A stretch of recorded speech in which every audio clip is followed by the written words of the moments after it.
Morning to you from Mission Alive, Father Pat Austin, MSC. This time my story goes back to Bathurst Island Mission. You remember that Bathurst Island and Melville Island are two islands to the north of Darwin, separated by a stretch of salt water called the Apsley Strait. You'll also remember that in December 1974, as a matter of fact, Christmas night, Christmas Eve, Cyclone Tracy hit the Northern Territory, swept across, going westward, Melville Island, swept across Bathurst Island, and then as soon as it got open sea, it made straight for Darwin. It obliterated Darwin. I saw Darwin a week or so later. There was not a house left standing. Maybe 60 people were killed. We're not sure of that number.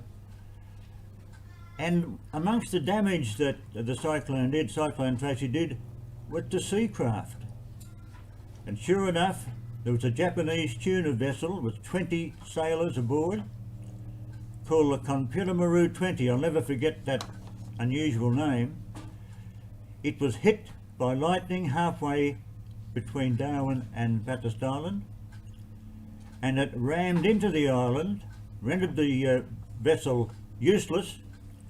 And so the whole 20 crew must have been using maps they had, walked around to the mission, which would have been a good 10 or 15 miles around.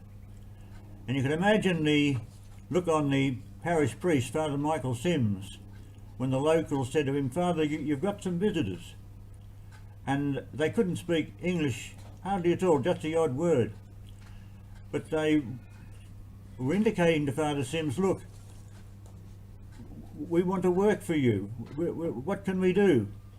And so Father Sims gave them all sorts of jobs, like hosing out the freezer and those sort of things.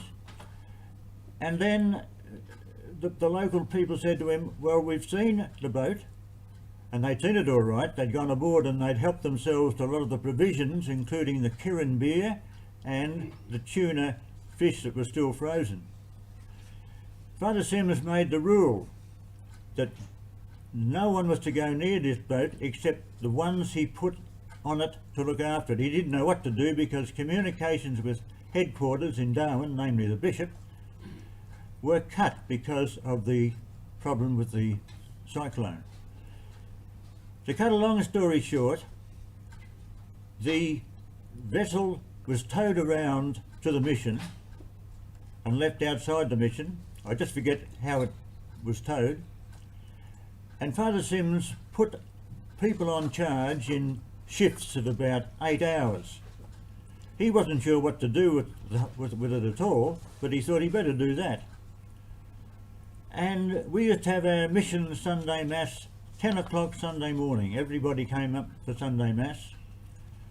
We're all at Mass. And afterwards it's a bit of consternation because the people said, "Where's the boat?" It had disappeared. Father Sims had put on our mechanic, a lay missionary volunteer from Melbourne called Joe Galea, and Joe was dozing on the ship. This happened, we were told afterwards. The ship was rocking a little bit and that woke him up, and he found himself out in the open sea, being pulled by an entrepreneur. I've tried to remember his name, I can't for the life of it. He was a fairly famous sort of individual, and he towed the Konpiramaru 20 to Darwin, and he was going to claim it, of course. We had a meeting organised by the redoubtable Brother Ken Gallagher, and the upshot of it was that this entrepreneur, he got the boat, the poor Japanese got nothing, and they were flown back home. And the mission was given a donation, it wasn't very much, a couple of $1,000 for its trouble. So that's one memory from Cyclone Tracy, 1974. Cheers.